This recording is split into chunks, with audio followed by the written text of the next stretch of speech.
अस्सलामुअलैकुम प्यारे बच्चों, ब्रिज कोर्स के 29वें दिन आपका इस्तकबाल है। चलिए देखते हैं आज की सरगर्मी। सलाहियत, तसव्वुरात, मुकालमा पढ़ना और समझना, तफ़हीम। प्यारे बच्चों, आज हम एक मुकालमा देखने जा रहे हैं। चलिए देखते हैं। आओ मालूम करें। उस्ताद सरपरस्त की मदद से मंदरजा झैल मुकालमे को बगौर पढ़ना और सवालों के जवाब देना। प्यारे बच्चों, यहाँ पर देखिए अहमद और रियाज के दरमियान मुकालमा हो रहा है। अहमद कहता है, रियाज तुम अपने दांतों से नाखून क्यों कतरते हो? रियाज कहता है, मुझको मेरे नाखून तराशना है। अहमद, लेकिन दांतों से नाखून तराशना नहीं चाहिए। रियाज, क्यों? दांत से नाखून तराशने से क्या होता है? अहमद कहता है, सर कहते हैं कि नाखूनों की गंदगी पेट में जाती है और हम बीमार हो जाते हैं। रियाज कहता है, तो नाखून कैसे तराशना चाहिए?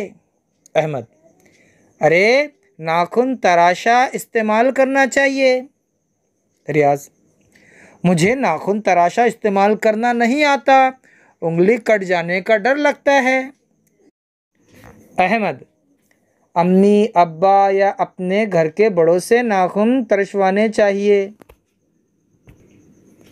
प्यारे बच्चों, आपने मुकालमा सुना।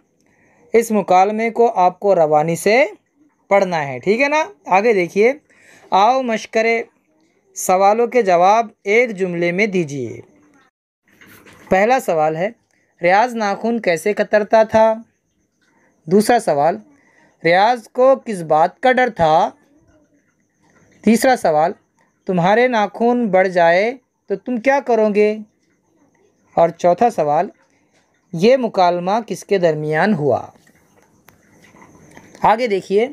आओ तख़य्युलाती बने, हम माना लफ्ज़ लिखो। प्यारे बच्चों, यहाँ पर देखिए सुतून नंबर 1 में लफ्ज़ दिए गए हैं और सुतून नंबर 2 में हमको इसके माना लिखने हैं, जैसे दौलत।